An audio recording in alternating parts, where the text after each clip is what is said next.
This is not an exercise in positive thinking. I am not going to tell you just go out and think positive thoughts and you can get the job. If you're job searching right now, you're in the right place. Welcome to Land Your Next Job, the show that helps you move from ghosting and rejection to interviews and offers. I'm Erika Parker-Price, a certified career coach with a background in tech who has spent nearly a decade helping professionals land roles at companies like Microsoft, Google, and mission-driven organizations. Each week, I share what's actually working in today's job market, from LinkedIn and networking to how AI is reshaping hiring. You'll get clear strategies and inspiration so you can run this marathon without burnout or guesswork. Follow the show and let's land your next job together. Welcome to Land Your Next Job. I'm excited to have you here this week. We are still in our first month, and I just want to thank everybody for showing up, for listening, for sharing this with your friends, for writing reviews.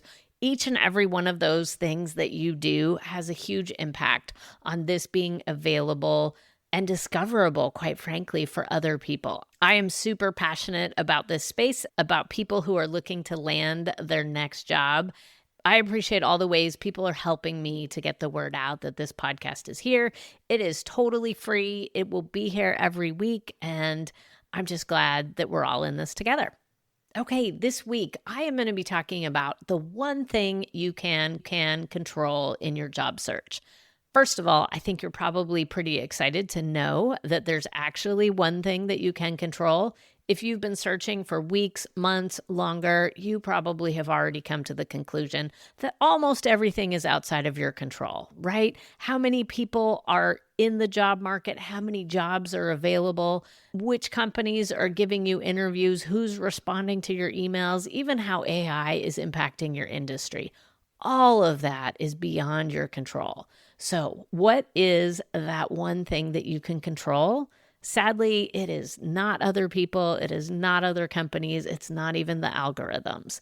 And while I'm going to break all of this down for you in much more detail, I also think that you deserve to hear the answer right away. So I'm going to tell you the only thing you can control is your thoughts. Now, I'm going to let you think on that for a minute. I'm sure some of you are instantly thinking, what does that even mean, or disagreeing with it? And I hope over the course of this episode, if you stay with me, I will convince you of this being true. There is a lot of background and proof on why this is true, and I'll walk you through all of that. But that is the one thing that you get to control. I'm going to introduce this to you in a specific framework to hopefully make it all make sense and make it work in your life, not just in your job search, but in any part of your life. I was first introduced to this coaching framework when I was taking my very first coaching certification program nearly a decade ago. And what makes it perfect for sharing here today on a podcast is that you can actually use it on yourself.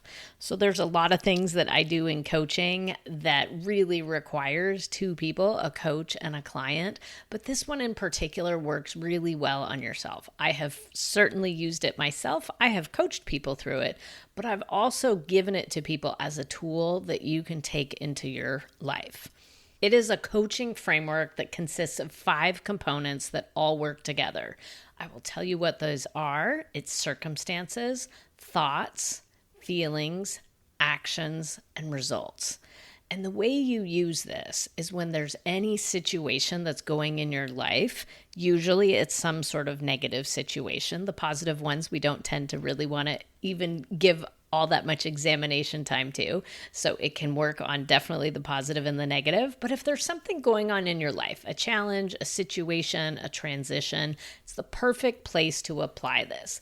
Like I said, there are 5 components. I'm going to give them to you again. It's circumstances, thoughts, feelings, actions, and results. Now, when I teach this online, and maybe one day in the future, if I'm doing this on YouTube, you would actually see this on a screen. But right now we're audio only. So I'm going to give you the acronym for it. And this will be in the show notes as well if you want help in remembering it. But it's CTFAR, circumstances, thoughts, feelings, actions, and results. The reason that I'm going over those a couple different times is because when you understand this model, you can actually figure out what each of those components is in the situation that's going on for you. This self-coaching model is rooted in CBT, or cognitive behavior therapy, and it essentially works like this. Your circumstances trigger thoughts, which produce your feelings, which fuel your actions, which create your results.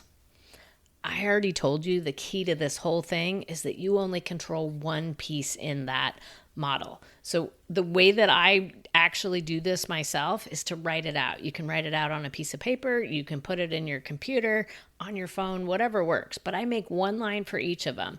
C for circumstance, T for thought, F for feeling, A for action, R for result.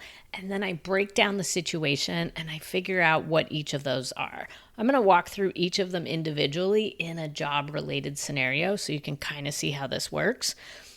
But you'll notice it isn't the top line that you get to choose. The circumstances, that's not what you get to choose. It's your thoughts. I'm going to give you an example of this. It is a made-up example of somebody who's looking for a job, but I think it's pretty close to reality. So I will give you each of those 5 line items, and then we're going to break down how you know the difference between a circumstance and a thought, all of those things. Let's say the circumstance is I received 3 rejection emails today. The thought that pops into my head when I get that 3rd rejection email is I'm never going to get a job.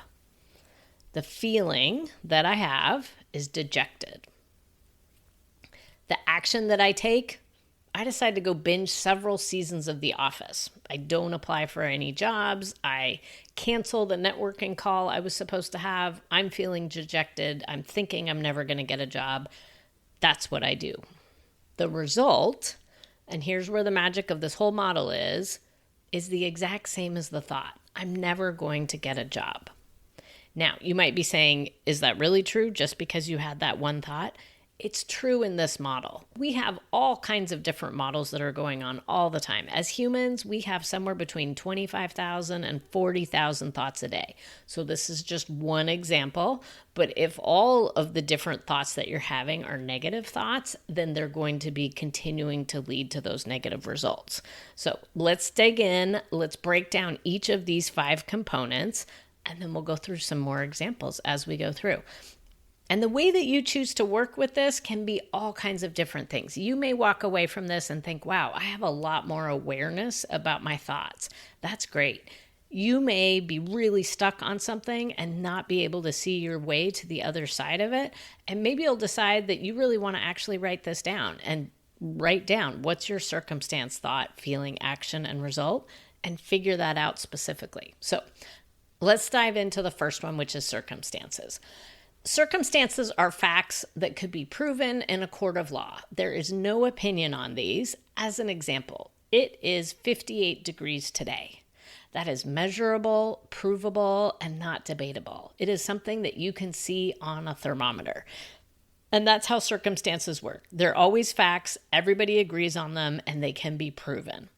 They're also what I consider neutral, and that means they aren't good, they aren't bad, they just are. Right? It is 58 degrees today. Right now in the month of March, I think that feels pretty warm.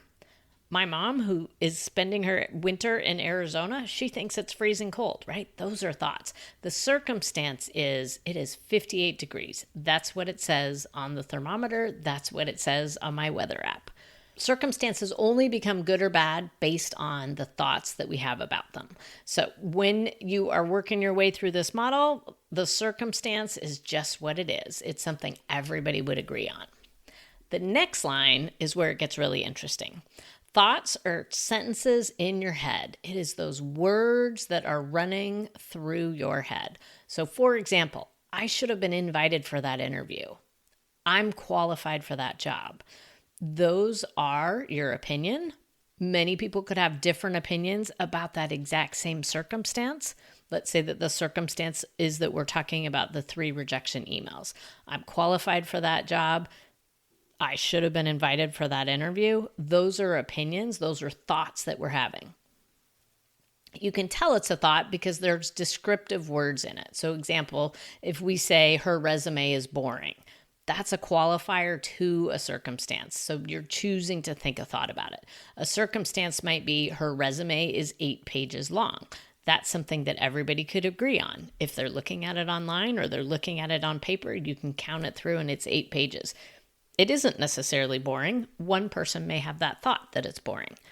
This next point can get a little bit tricky. So thoughts are not necessarily true. Many of us assume that we would never think something that wasn't true. This is a dramatic example, but I think of one of people's greatest fears, which is public speaking, speaking on a stage. The number of people that have the thought right before they go on stage, I'm going to die. Is that a true thought? No, and your rational brain knows that that's not a true thought, but it is a thought that your brain might offer to you. Just because your brain is giving you a thought does not mean that it's true.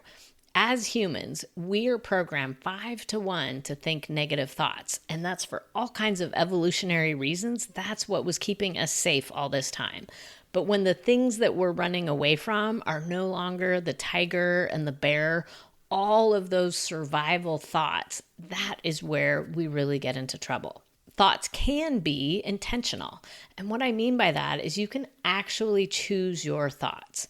If you haven't trained your brain to think intentionally, this is going to be very challenging because we're naturally going to go to what we're most comfortable with, right? The thoughts that we have had over and over, those are the ones that are going to come up for us. So know that you can challenge the thought in your head. You may think like it just popped in there and I had no control over it, and that might be true. But you get to think the next thought too.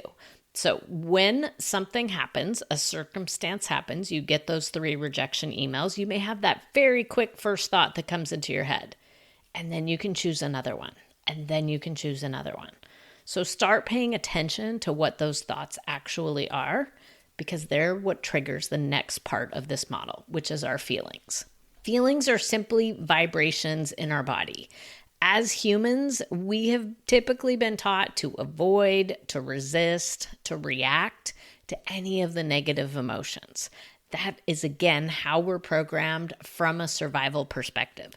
How in touch you are with those feelings that you're having can vary dramatically, but they do exist. We need to learn how to notice, how to acknowledge, and how to name our feelings and experience them as vibrations in our body. They can be positive feelings, they can be negative feelings. They're not neutral like a circumstance. They really are on both sides of the spectrum. For example, positive feelings, joyful, happy, calm, confident, all kinds of different possibilities there. The ones that are going to come up a lot on the negative side, I'll give you our top 5 negative feelings as humans: anger, sadness, hurt, fear, and guilt. And those will come up over and over again when you're going through a challenging process. So if I go back to our example, 3 rejection emails, our thought, I should have gotten an interview. The feeling that I'm going to go with here is hurt. I'm hurt that I didn't even get asked for an interview. And that feeling is coming directly from your thought. Our feelings are always driven by our thoughts. They're not driven by another person. It's not the circumstance. It is not the email rejection letter that I got that made me feel hurt. It is my thought about it. My thought is, I should have gotten an interview. Okay, moving down to the next line, the A on our CTFAR model is action. That is specifically what you do or don't do as a result of the feeling that you're having. So it could be even just a reaction to that feeling.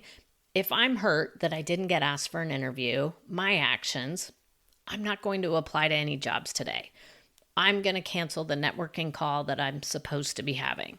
I'm going to ruminate. I'm going to think about 100 different ways of analyzing this, and I'm just going to watch TV.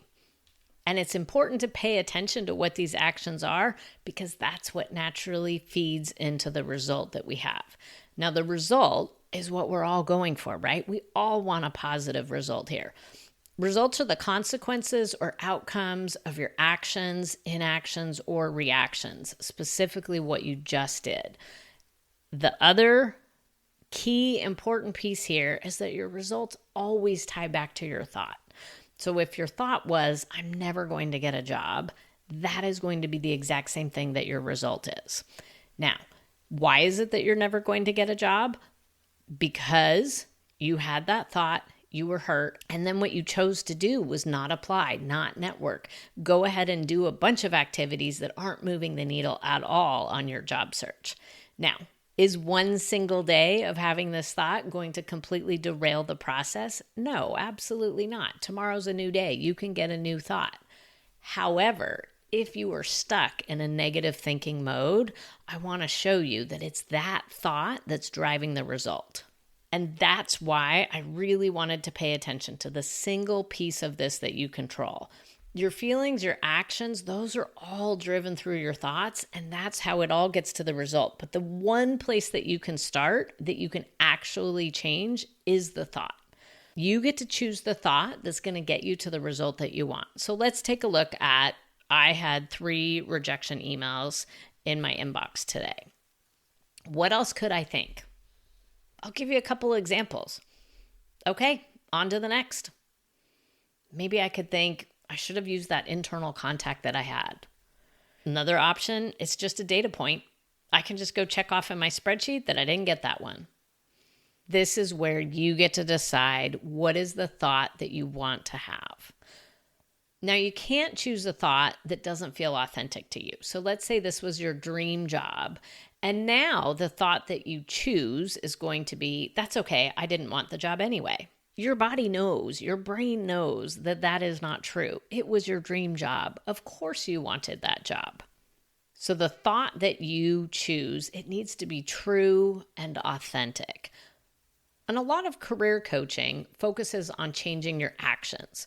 But when you change your actions and you don't change the thoughts and the feelings behind those actions, there's natural resistance, which makes it difficult, if not impossible, to impact real results. Essentially, what you're doing is treating the symptom instead of the root cause of the problem. I'm a big fan of getting to the root cause of things. And for anybody who knows the name of my company, that is why I chose to name it Root Cause Coaching, because it is getting down to the root cause rather than just treating this symptom layer. Your thoughts matter. They literally create your results, and they do that through your feelings and behaviors. This is not an exercise in positive thinking. I am not going to tell you just go out and think positive thoughts and you can get the job. What I am telling you is that your thoughts matter and that they're driving that result. So if the result you want to have is that you got a job, you can also reverse engineer. If you look at that circumstance, thought, feeling, action, result model, what if you put on the bottom line there what result you want to have? What actions do you need to take to get there? What feelings do you need to have to take those actions? And what thought is going to drive that feeling in you? So you can actually work this model both forwards and backwards. The important thing to remember is that it's the circumstance that triggers the thought. That's going to produce your feelings. It's going to fuel your actions and create your results. And like I said, your thought is always what creates that result. So many times we want to believe it's the circumstance, but the more you work with this, the more you will prove to yourself that it is the thought. So if I take as an example, I can't climb this mountain, that is going to be the result that I have. And the reason that that's the result is I am never going to have that feeling of capability that's going to drive me to go buy my first pair of hiking shoes to start practicing, those being the feelings and the actions that I would need to take to be ready to climb the mountain. When I'm thinking I can't climb this mountain, I'll never get to that point. The best news here is that you get to choose your thoughts. Does it take practice? Absolutely. The first step, and the step that I'm asking you to take, is to start paying attention to your thoughts. I'm going to give you 2 questions that might help you in this process. So when you are paying attention to your thoughts, and let's say you notice a negative thought that comes up, the first question I want you to ask is this thought serving me? If it is a negative thought, in all likelihood, your answer is going to be no. The second question, if the answer is no, is what else could I choose to think? And that's an opportunity for you to brainstorm additional thoughts.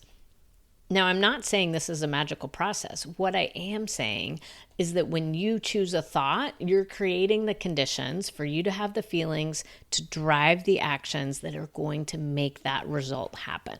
So that is psychologically how all this happens. Like I said, it's all based in cognitive-based therapy, CBT, and there's lots of proof out there for it. As a personal example, when I was creating this podcast, I could have thought, no one is ever going to listen. And I will tell you that I've for sure had that thought. I'm absolutely not perfect in that process. So if I work my way through that model, and let's say the circumstance is I have recorded one episode of a podcast, that's something that's provable. I have it here on my computer. You could see it. If my thought was no one is ever going to listen, what would my feeling be? I'm going to say my feeling would be unmotivated, right? Nobody's ever going to listen. So what would make me go record another episode?